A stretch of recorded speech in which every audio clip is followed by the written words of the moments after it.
Hi there, and welcome to Hamstead Marshall, a small hamlet in Berkshire in England. These stone structures behind me are the introduction to our story today. They are some of the last remnants of the lost palace of Elizabeth, Queen of Bohemia, also known as the Winter Queen. Now, if you think a title like the Winter Queen sounds like a Game of Thrones character, you could be right. Elizabeth Stuart's story is straight out of Game of Thrones. The story has a very attractive royal princess who became queen of a country now consigned to history. An alpha male warrior knight besotted with her, resulting in medieval sexual scandal. A plot to overthrow the ruling elites of a country that results in torture and mass execution. And unlike Game of Thrones, all of this is true history. This video is going to be in two distinct parts. The first half, we'll be looking at the history of Hamstead Marshall Park, all about our two main protagonists, and then how the palace came to be built and finally lost. In the second half, I'm going to get out and about on foot and show you around the present day palace site, and also explain how Elizabeth Stuart affected D-Day in World War II 300 years later. Looking at a map of the present day United Kingdom, today we are in the parish of Hamstead Marshall in Berkshire, England, about 2 miles west of the town of Newbury. Importantly, we are about 50 miles west of London, and 4 centuries ago this would be about as far as you could travel by coach and horses from the city of London in a full day. Until the late 20th century, Hamstead Marshall Parish was dominated by Hamstead Marshall Park, a stately deer park and grounds. This is a map of Hamstead Marshall Park in 1880, when it was in its prime. Today, what was once a park is a shadow of its former self, and it's used now mainly to graze farm animals, and a number of private dwellings now occupy some of the grounds. On Google Earth, it is hard to pick out the actual grounds, so let me highlight the former park boundaries for you. For future reference, when I talk about Hamstead Park, this is the area I'm going to be referring to, although for today's story, most of the action will take place in the northwest corner of the park. Let's get underway then, right back to the beginning. The hamlet of Hamstead in 1086 AD, recorded in the Doomsday Book. In 1086, the medieval hamlet of Hamstead was a small settlement on the crossing point over the River Kennet. The Doomsday Book was King William I, aka William the Conqueror's, survey of England and Wales for tax purposes. In it, in the Shire of Berkshire, you'll find Hamstead listed. Hamstead meaning homestead in Old English, not pig farm, as some people claim. The Doomsday Book listing for Hamstead is really interesting. It shows that the landowner was a Hugolin the steersman, a Norman shipowner and knight, and consisted of 4 villager households and 8 smallholder farm households, but also, interestingly, 10 slave households. Yes, liberals, we had domestic slavery in England 600 years before Africa and America were even discovered. It would be a further 200 years before the settlement became a village and a manor, and will take the second part of its name from this man, William Marshall, the first Earl of Pembroke and the feudal lord of Hamstead Marshall. 300 metres south of the Kennet River crossing is the site of the Marshall family home, and you can just about make out the moat mound in the trees from my photograph. This is how the Marshall Motor Bailey House would have looked around the 13th century.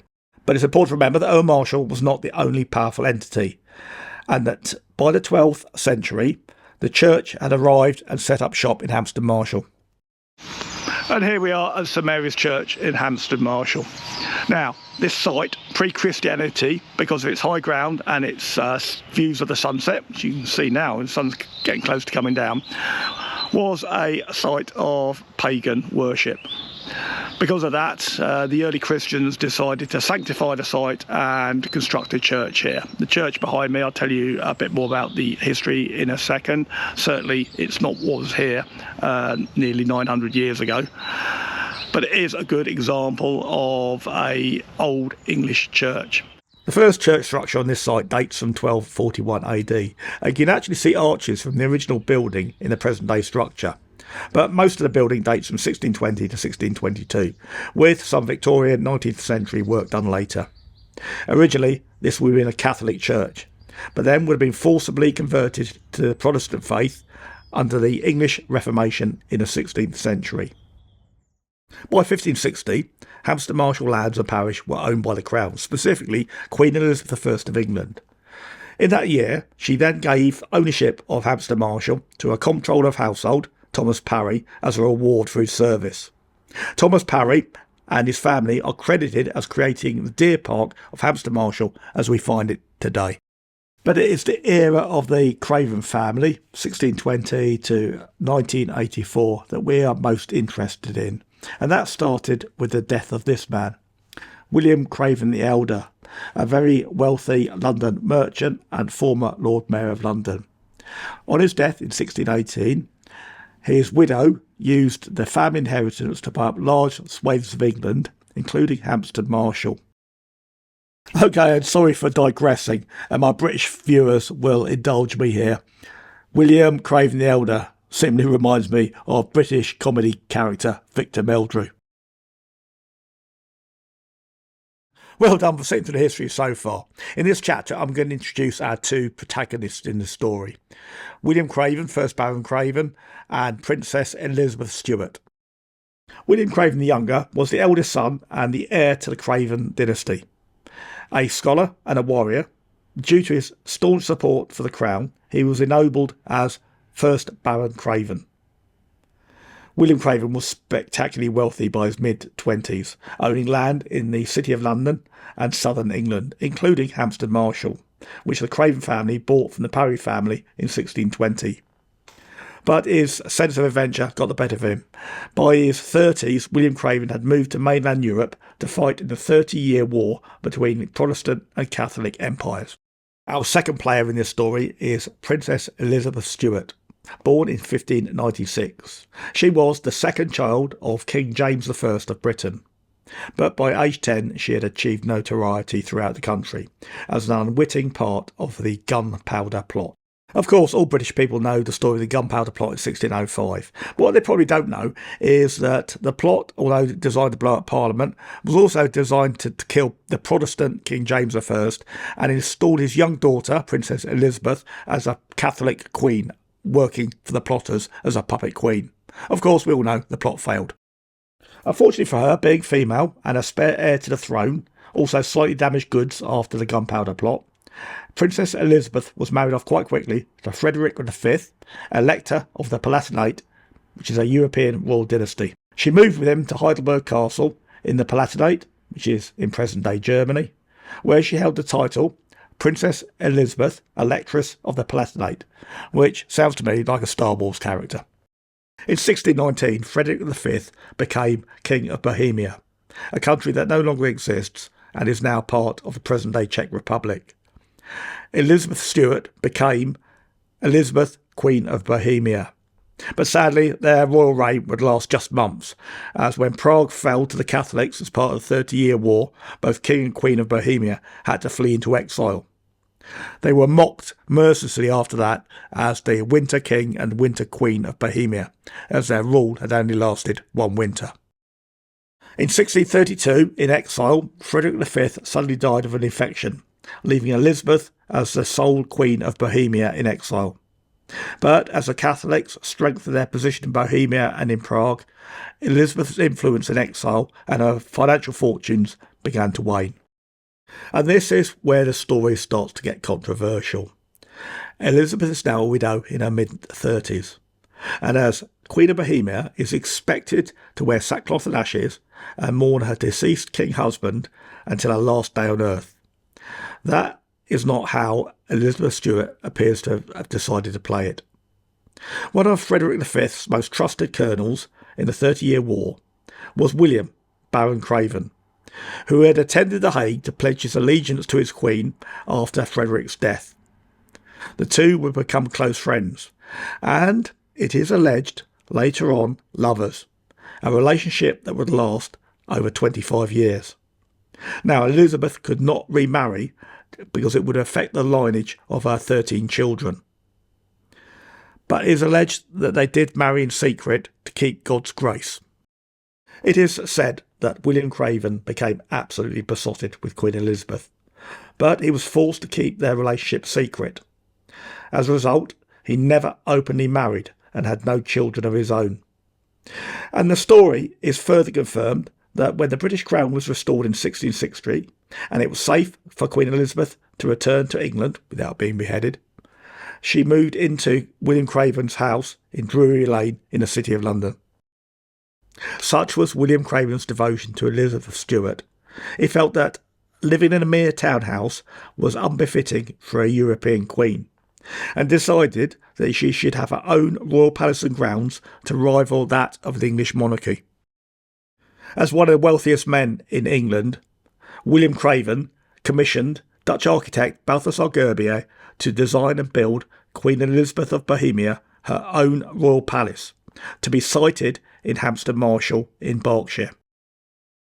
Because Elizabeth Stuart frequently expressed a deep sense of homesickness for her beloved first home, Heidelberg Castle, William Craven instructed Balthasar Gerbier to influence his design for the palace on Heidelberg.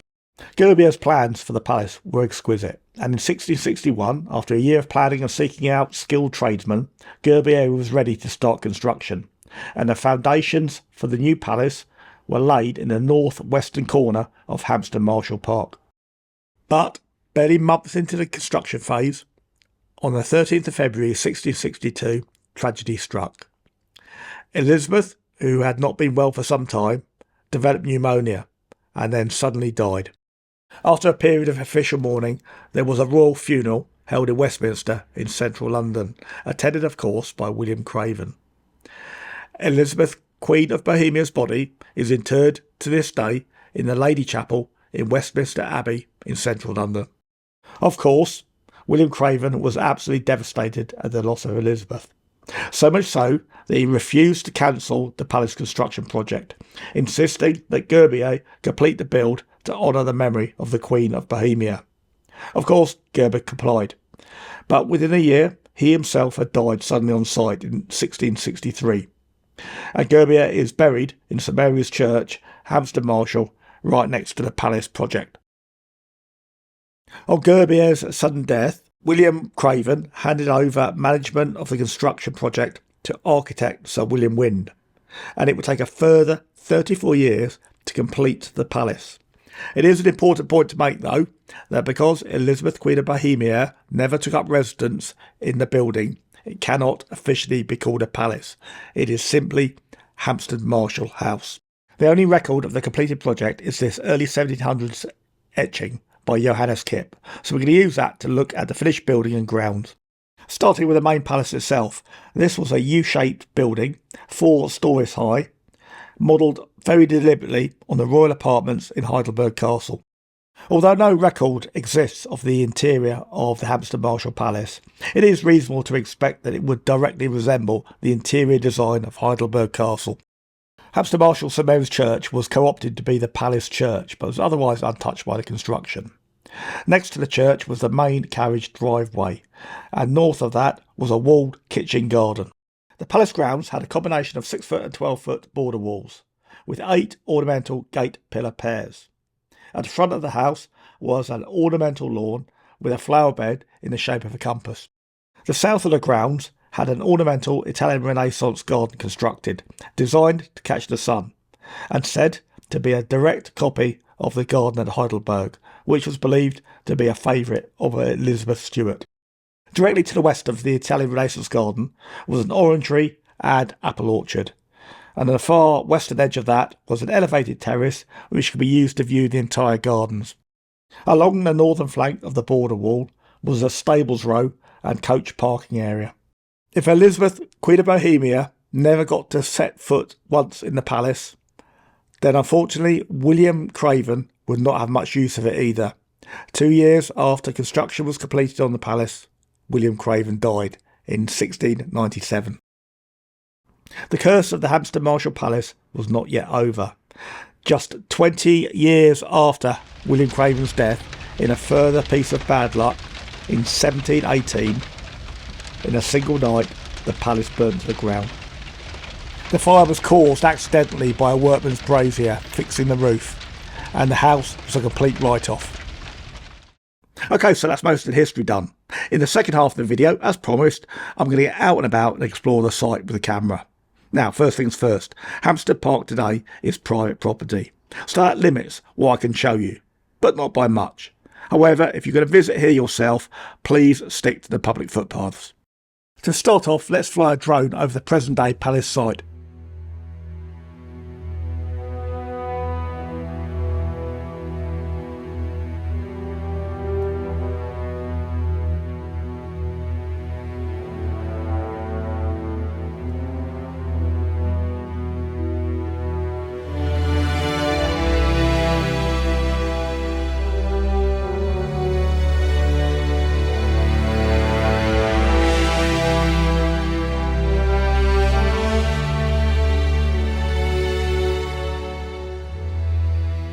Time to get out of the ground on foot ourselves, but I think it'll be helpful for me to explain to you what is actually here in the present day. In 2023, the main palace, the grounds and its walling are all gone for well over 200 years. It's all been returned to a greenfield site, with the exception of the gate pillars, which are all still here, bar one set. The orangery wall and the terrace are still in place. But the orangery and orchard today is now site of a very expensive and ostentatious 20th century private house, which I consider the construction of which cultural vandalism. Yeah, I'm sorry if you live there, but I do. And finally, the wooden 17th century stables row is long gone.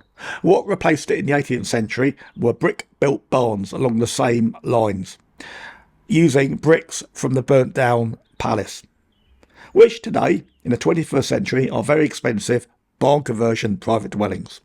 Actually, I have less of a problem with these being private dwellings, as they maintain the 18th century character of the original buildings. Right, let's look at all this FPV style. Okay, to get our tour underway, we're going to start at the rear main gate of the palace. Unfortunately, as you can see behind me, there's nothing here. The gate has been moved. I'll explain exactly where it's gone later on in the video. But this would have been the rear gate from the palace out to the deer park. With the elaborate main gates missing, we're going to have to start our tour with the slightly less impressive stable gates. As this gate was closest to the town of Newbury, it would have been the de facto main entrance for carriages and riders. It's best to think of this row as like a hotel valet parking area. St Mary's Church and its walls are exactly as per Johannes Kip's drawing, and the stables gate pillars are still extant, although the wall joining the two has now gone. If arriving by coach and horses from Newbury, London, you would pass through these gates. You would stop to drop off your VIP at the palace, which would have been on the left as you look at it, and then the coach would continue through the far gates onto the stables row. On the left now would be the diplomat's entrance to the main palace building, and on the right a kitchen herb garden. Beyond these second pair of gates would be stabling of the horses, a coach parking area and accommodation for servants. The white picket gate is not historically accurate. It would have been very elaborate wrought iron work. We'll return and look at the stables row in a minute. So we're heading in a sort of south-easterly direction at the moment. My back is to the church and to the stables gate, past the missing main gate, and we're heading now towards the garden gate. The garden gate was principally a pedestrian gate, and I would imagine it was kept locked most of the time. These two pillars represent the garden gate, and they lead into what was once the Italian Renaissance garden, created by Lord Craven, exactly the same as Heidelberg Castle, because Elizabeth Stuart loved the gardens in Heidelberg Castle. The gates would have been used either by pedestrians or by individuals on horseback. You wouldn't have been able to fit a carriage through these gates. As you can see behind me, they lead directly through what would have been the Italian Renaissance gardens up to a much more elaborate gate which leads to the orchards. There was a side gate to the Italian Renaissance garden, largely decorative, pedestrian, and I would imagine it would have been secured most of the time. These pair gate pillars are the side gate to the Italian Renaissance gardens. More decorative than anything else. You can see that the design differs. From the top of the pillars there's an orb as opposed to a vase. But you could use them if they weren't unlocked, and that would lead you through the Italian Renaissance gardens to the side gates to the south wing of the palace.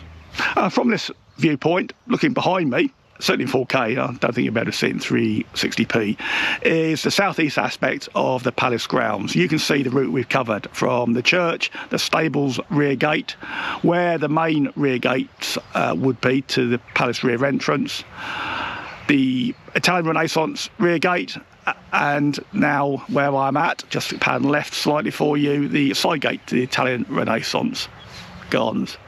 It's okay if you're a bit lost. I'll show you on Kip's drawing in a bit.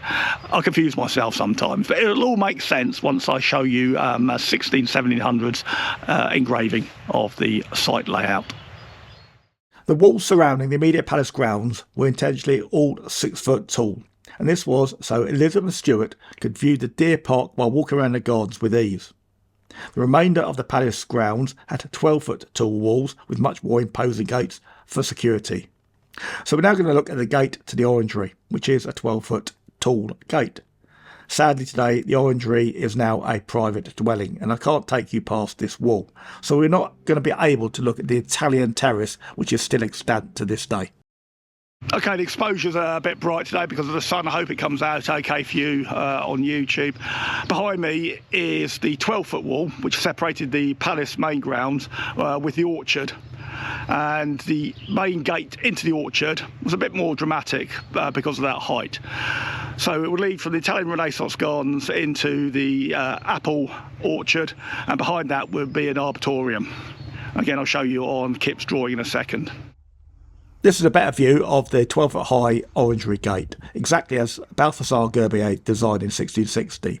In each pillar there is a cutout, and that would have contained a marble statue back in the day. Even more elaborate was this chancery cutout gate. This technically would have been the front of the house and the main gate to the palace, but it was never used as such.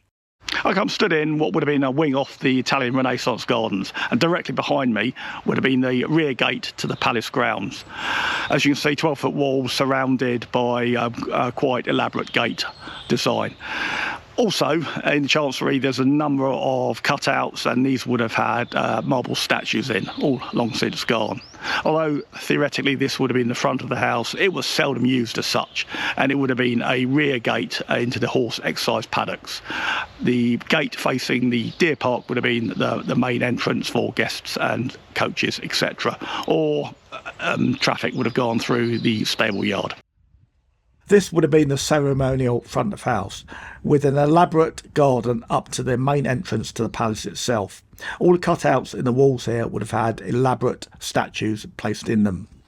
The gate behind me is the main gate inner, which would have been secured, leading to an arboretum, and then the ceremonial main gate outer. And now the palace building itself. Prepare to be disappointed. And finally, where I'm stood now would have been the start of the palace itself. Obviously, there is nothing here. Now, I am told that in dry drought seasons, when all the grass dries off, you can still see the layout of the foundations. And there is a slight dip where there was some reclamation work after the disaster. What I'll do is I'll try now and impose Kip's drawing of the house onto a modern day air photograph to give you the opportunity to see how elaborate the palace would have been.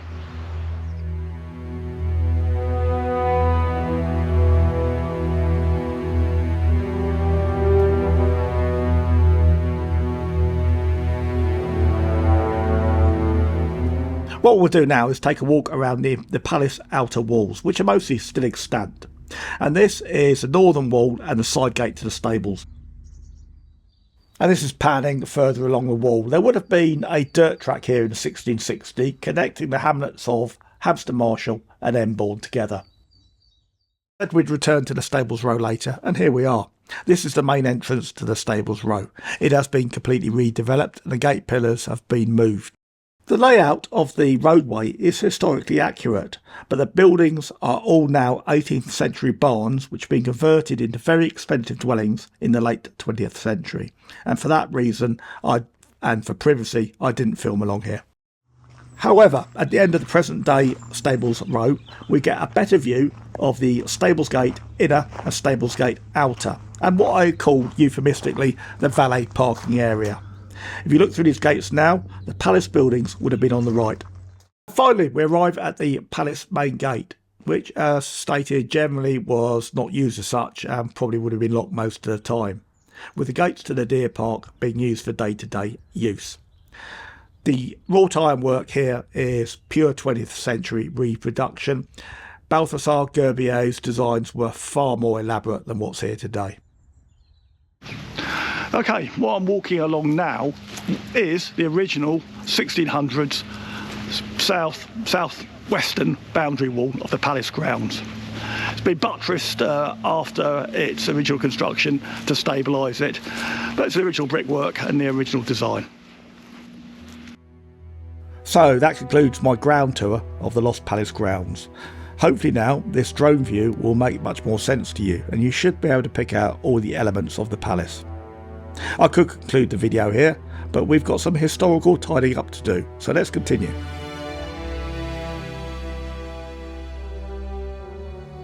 So, with Queen Elizabeth of Bohemia and William Craven both long dead and the palace burnt to the ground, what happened next? Well, absolutely huge amounts of history that affect our life to this very day. This is Queen Elizabeth of Bohemia's eldest surviving daughter, Sophia, who inherited the title of Princess Sophia of the Palatinate. And as you can see from the oil painting, she also inherited her mother's good looks. Princess Sophia became the last Stuart dynasty heir apparent to the British crown, but unfortunately died 2 months before the incumbent Queen Anne, passed away, meaning that her eldest son, George, became king on Queen Anne's death, ushering in the House of Hanover as George I, by virtue of Sophia's husband's heritage. After the Hamstead Marshall fire and the palace burning to the ground, the Craven family abandoned the site. The palace was considered in the family an expensive folly by William Craven and his obsession with Elizabeth Stuart, and no attempt therefore was made to rebuild it. Instead, the Cravens moved their family seat to Combe Abbey in Warwickshire. They did, though, return to their Berkshire estate in 1774 with the construction of Benham Valence House, just outside Newbury, on what was then the main coaching route between Bristol and the City of London. Today it is the A4 trunk road. You'll recall earlier in the video I said that the main gate pillars from the Hamstead Palace were missing and that we would find them later. Well, here they are on the A4 trunk road just outside Newbury. When the Cravens built Benham Valence House in 1774, they salvaged the main gate pillars from the ruins of the Hamstead Marshall Palace to use as the main gates on the new property.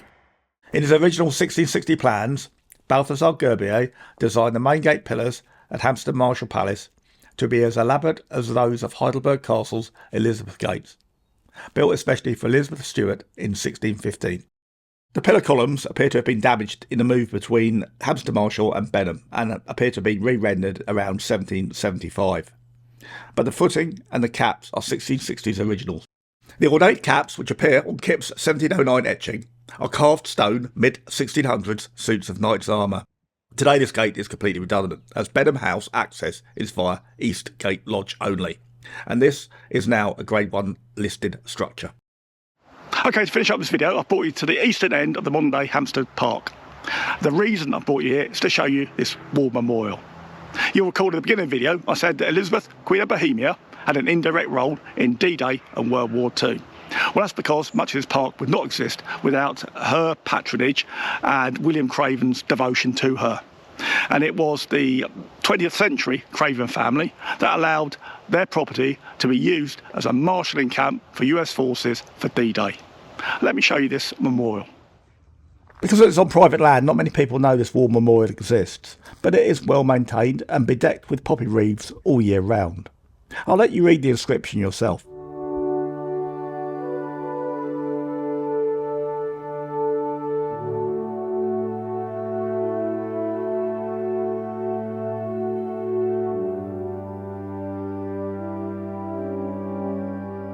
In early 1944, Hamstead Marshall Park was selected as the camp and billeting ground for the 2nd Battalion, 501st Parachute Infantry Regiment of the US 101st Airborne Division. For 6 solid months, the paratroopers lived under canvas in all weathers and trained for the invasion of Nazi-occupied Europe. That invasion came in the early hours of June 6, 1944, D-Day.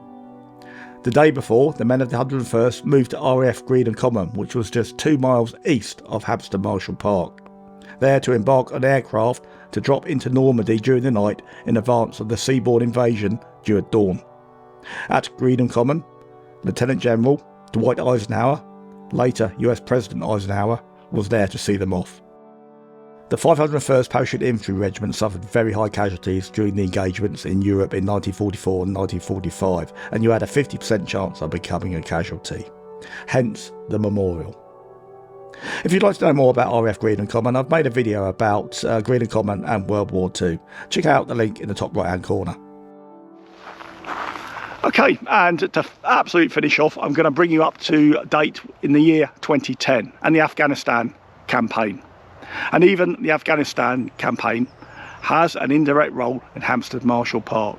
For that, I'm going to take you back to St Mary's Church on the western side of the park and show you a modern war grave. As there's been a church here for over 800 years, the churchyard has graves from many military campaigns from the English Civil War to World War I and World War II. But also, sadly, it has a grave of a casualty from Britain's most recent war, Afghanistan, in 2010. Located in St Mary's Churchyard, Lowerfield, next to the imposing Craven family mausoleum, is this standard modern military headstone. It is a grave of Lieutenant Douglas Dalzell, Military Cross, of the 1st Battalion Coldstream Guards, killed in action by an improvised explosive device in Afghanistan on the 18th of February 2010, aged just 27. Assured, confident and a true hero, just some of the words used to describe Lieutenant Douglas Dalzell. On the day I visited, on top of Lieutenant Dalzell's headstone was the Coldstream Guards capstar and commemorative coin, which I think is a very poignant way to square the circle with our story and our video today. Lieutenant Dalzell is buried in a park constructed by a man, William Craven, who, when he lost the love of his life, Elizabeth, Queen of Bohemia, retreated back into full-time military service as the 2nd Colonel of the newly formed Coldstream Guards. Well, after trawling through nearly 1,000 years of British history, I'm going to finish up this video by having a pint in Hamstead Marshall Village Pub, called, of course, the Craven Arms. Thanks everyone for watching. Cheers now.